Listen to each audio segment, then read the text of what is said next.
EVM নিয়ে আমি ব্যবহারের ব্যাপারে আমি বলেছি যে জাতীয় নির্বাচনে এটা ব্যবহার হয়নি এবং স্থানীয় সরকার আসনে নিয়ে আমাদের এখনো পর্যন্ত নীতিগত সিদ্ধান্ত না। সংরক্ষিত মহিলা আসনের নির্বাচনের বিষয়ে আমাদের যে তফসিল ঘোষণা হবে 8 তারিখ, 8ই এপ্রিল তফসিল ঘোষণা হবে।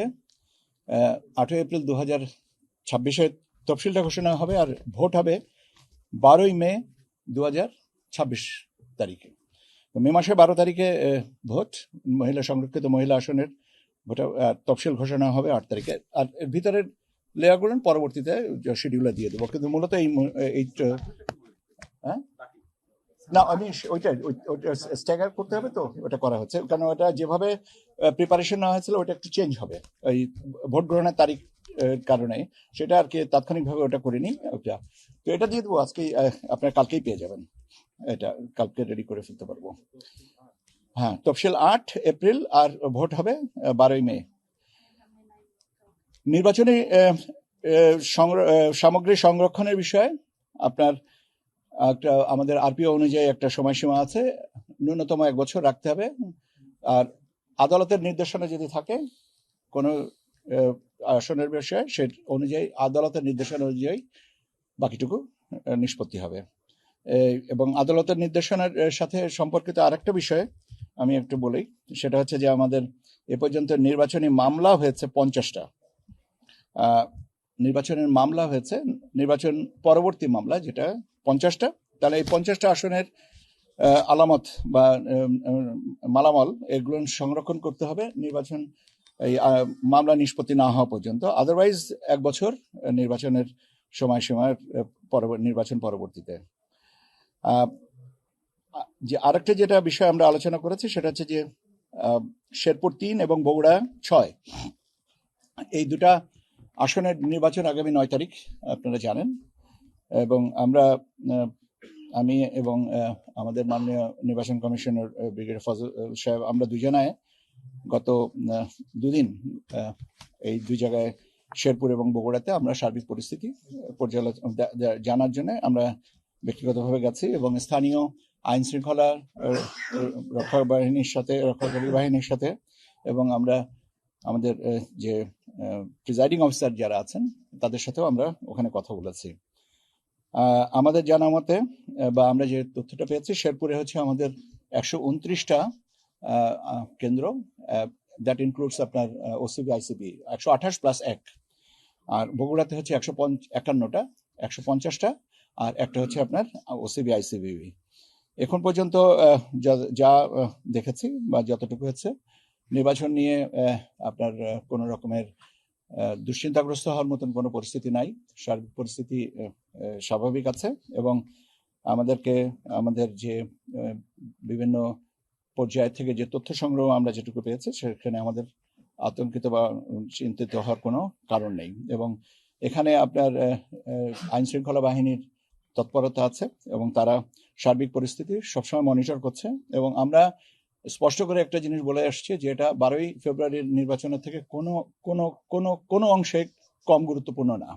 কাজেই সেইভাবে তারা যেন তাদের প্রস্তুতি রাখেন এবং ব্যবস্থাপনাটা রাখেন।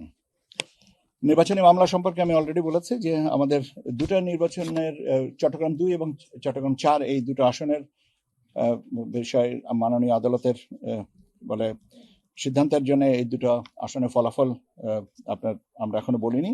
এরপরে ছিল আরেকটা বিষয় যেটা নিয়ে আমরা কথা বলেছি, সেটা হচ্ছে যে নির্বাচন দায়িত্ব পালনকালে আহত এবং বা নিহত হলে ক্ষতিপূরণের বিষয়ে একটু আমাদের যে নীতিমালা আছে 2022-এ করা হয়েছিল, সেই নীতিমালার আওতায় প্রেক্ষাপটে এখন পরিবর্তিত পরিস্থিতিতে দেখা যায় যে অনেকেই প্রলং সিকনেসে পড়ে গেছেন অথবা তাৎক্ষণিকভাবে তার চিকিৎসা লেগেছে, হসপিটালাইজেশন হয়েছে, এই প্রভিশনগুলো এখানে ইনক্লুড করা নাই। তো সেই জন্য আমরা এটা বলেছি এটা রিভিউ করে যতটুকু সহন মানে যে মাত্রায় এটাকে দেওয়া সম্ভব সেটা আপনারা করবেন। সেই জন্য একটা কমিটি আছে আমাদের, সেই কমিটিটাই রিভিউ করবে, এই জিনিসটা রিভিউ করে আমাদেরকে কমিশনে দিবে এবং কমিশন সেই অনুযায়ী ক্ষতিপূরণ বা সাহায্য যেটাই বলি না কেন সেই বিষয়টা পরবর্তীতে নির্ধারণ করবেন। বিবিধতে আমরা যে বিষয়গুলো নিয়ে আলোচনা করেছি সেটা হচ্ছে যে আপনারা জানেন যে দেশীয় পর্যবেক্ষক সংস্থা ছিল 80টি কাজ করেছে, 80টারই রিপোর্ট পাওয়া গেছে। তাদের বিভিন্ন রেকমেন্ডেশন আছে, সেই রেকমেন্ডেশনগুলো নিয়ে আমরা সাবসিকুয়েন্টলি কিছু সেমিনার ওয়ার্কশপ করব যাতে যেগুলো রিয়ালিস্টিক সেগুলো আমরা কি করে অ্যাকোমোডেট করতে পারি এবং যেগুলো সত্যিকারের অর্থে ফ্রুটফুল। কেন আমরা কেন্দ্রীয়ভাবে বা আমি যখন আমার কাজটা রিভিউ করছি তখন থেকে থার্ড আই দিয়ে আর একটা রিভিউ করাটা আমার কাছে মনে হয়েছে অনেক বাস্তবসম্মত এবং সেটা থেকে যুক্তিসঙ্গত কিছু পাওয়া যেতে পারবে এবং আমরা সেই অনুযায়ী আমাদের আইন বা বিধিতে যদি সংশোধন লাগে সেটা পর্যায়ক্রমিকভাবে করা হবে, এটা ওভারনাইটের ব্যাপার না। যারা নির্বাচনে প্রতিদ্বন্দ্বিতা করেছেন তাদের ব্যয়ের প্রতিবেদন দেওয়ার সময়সীমা ছিল 1 মাস গেজেট পাবলিকেশনের পর থেকে। কয়েকজন আমাদের কাছে আবেদন করেছেন যে তাদের সময়সীমাটা বিভিন্ন কারণে, যে অসুস্থতা আছে এবং বিভিন্ন সীমাবদ্ধতার কারণে হচ্ছেন, তো সেটা আর কি কমিশন বলেছে ঠিক আছে আরো 1 মাস সময়, আজ থেকে 1 মাস সময়সীমা বাড়িয়ে দিবেন যাতে তারা তাদের ব্যয়ের রিটার্নগুলো দিতে পারেন। ভোটার দিবস প্রতিপালন সম্পর্কে একটা আলোচনা হয়েছে যে ভোটার দিবসটা আমরা করিনি এবং আমরা বলেছিলাম যে ভোটার দিবসটা আমরা একটু অর্থবহভাবে আর একটু আনুষ্ঠানিকভাবে আর একটু ভালোভাবে করতে চাই। সেটা আমরা বলেছি যে এখন পরিস্থিতিতে আপনারা আমাদের একটা কমিটি করে দেওয়া হচ্ছে আমাদের সম্মানিত অ্যাডিশনাল সেক্রেটারি সাহেবের নেতৃত্বে। সে কমিটি রেকমেন্ডেশন করবে যে কিভাবে আমরা এই জিনিসটাকে করতে পারি, তবে এবং ওই রেকমেন্ডেশনের পরে আমরা তারিখটা নির্ধারণ করব, কেননা বৈশ্বিক পরিস্থিতি এবং যেখানে অনেকগুলো বিষয় আছে সেখানে কতটুকু আমরা করব সেগুলো আর কি পরবর্তীতে, কিন্তু ওই প্রতিবেদনটা দরকার, কারণ এখানে আমরা যারা বিভিন্ন সময় ভালোভাবে দায়িত্ব পালন করেছেন তাদেরকে আমরা রেকগনাইজ করতে চাই। রিটার্নের এটা বলেছি। আর একটা বিষয় নিয়ে আলোচনা হয়েছে, আমরা ইভিএম লোকাল গভর্নমেন্ট ইলেকশনে ইভিএম ব্যবহার করা হবে কিনা কমিশনের নীতিগত সিদ্ধান্ত না। প্রথম কথা হচ্ছে যে ইভিএম নিয়ে আমি ব্যবহারের ব্যাপারে আমি বলেছি যে জাতীয় নির্বাচনে এটা ব্যবহার হয়নি এবং স্থানীয় সরকার আসনে নিয়ে আমাদের এখনো পর্যন্ত নীতিগত সিদ্ধান্ত না। এখানে দুর্নীতি দমন কমিশন একটা বিষয়ে তদন্ত করছে, অডিট ডিপার্টমেন্টে থেকে একটা করা হচ্ছে এবং আপনারা জানেন যে জাতীয় পর্যায়ের নির্বাচন 3টা নির্বাচন নিয়ে যে পর্যালোচনা একটা আমাদের যে কমিটি জানিগো তদন্ত কমিশন ছিল তারা একটা করেছে এবং এই জিনিসগুলোর পর্যালোচনার ভিতরে আছে। এখন যে জিনিসগুলো পর্যালোচনার ভিতরে আছে সেইটাকে আমি নতুনভাবে ওই বিষয়ে আমার কথা বলাটা বোধহয় সমীচীন হবে না, কেননা আমরা দেখি ওখান থেকে কি পাই তার পরবর্তীতে। তবে আপনার প্রশ্নের যে যুক্তি আছে এটা কিন্তু আমি স্বীকার করি। আমি তো বললাম যে এর উত্তরটা তো আমি অলরেডি দিয়েছি যে ইভিএম এর বিষয়ে 3টা জায়গা থেকে আপনার কথাবার্তা আলোচনা আসছে, কাজে ওই রিপোর্টগুলো পাওয়া না পর্যন্ত তো নিশ্চিতভাবে করা যাচ্ছে না। আর দ্বিতীয় জিনিসটা হচ্ছে যে কতদিন টানতে হবে এটা দেখা যাক, ওই রিপোর্টগুলো আসুক। আপাতত আমার কাছে টাইমলাইন দিতে পারলে তো আমি সবচেয়ে খুশি হতাম। আমি যদি বলতাম যে আগামী এতদিনের ভিতরে এটা হবে তাহলে তো আমার জন্য সবচেয়ে ভালো হতো, আপনি তখন আমাকে বলতে পারতেন এতদিন বলেছিলেন সময়টা বাড়লো কেন। কিন্তু আমি যেটা আমার কাছে টাইমলাইন নাই, আমি তো এখন এটা অফ দ্য পকেট তো আমি বলতে পারবো না, কাজে আমাকে এই জায়গাটায় আপনাকে মানতে হবে। মাসে খরচ হচ্ছে, মাসে আমাদের বেসিক্যালি এখন সংরক্ষণ ব্যয় যেটা এটা আমি এইভাবে অ্যাকাউন্টিংটা করা নেই।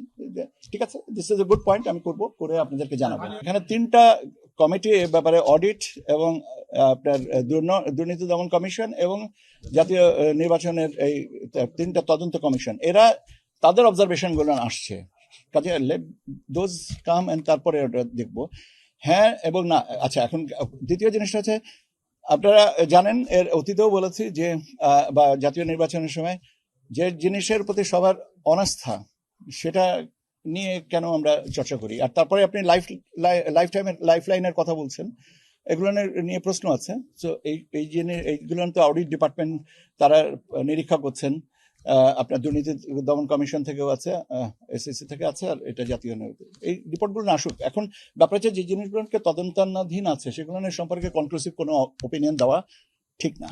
আমরা সন্দেহতায় ভুগছি না মোটেই। আমি বলেছি যে আমাদের সিদ্ধান্ত আমরা নিব, লেট দিস 3 রিপোর্টস কাম এবং তাদের অবজারভেশনগুলো আমাদের সাথে অ্যাডজাস্ট করব, যেটা একটা আমাকে পারভেজ সাহেব বলেছিলেন একটা টাইমলাইন, আমি টাইমলাইনটা দিতে পারছি না, কেন কবে রিপোর্ট আসবে আমি তো এটা পাবো না। সিদ্ধান্তহীনতার বিষয়টাতে না, সিদ্ধান্ত তো এটা হয়েছে নিব না, এটা সিদ্ধান্তটা থেকে অ্যাপ্রিসিয়েট করেন, এটা আপনি তো সিদ্ধান্তে যাচ্ছেন ধ্বংস করতে হবে, সিদ্ধান্তটা তো আমার না, আপনি বলে দিচ্ছেন ধ্বংস করতে হবে। সো এই কনক্লুসিভ সিদ্ধান্তটা যদি আমার নেওয়ার এখতিয়ার থাকতো তাহলে আমি সেটা নেওয়ার চেষ্টা করতাম, কিন্তু আপনার সিদ্ধান্তের উপর তো আমি কাজ করতে পারবো না। 6 জন ইন্ডিপেন্ডেন্ট ক্যান্ডিডেট আছেন যারা একজোট করেছেন। বিএনপির সাথে তিন রাজনৈতিক দলের, আমি দলগুলোর নাম হ্যাঁ আচ্ছা, একটা আছে যে জুনায়েদ শাকির সাহেব, নূর সাহেব এবং আন্দালিব পার্থ সাহেব, এই তিনজনা বিএনপির সাথে।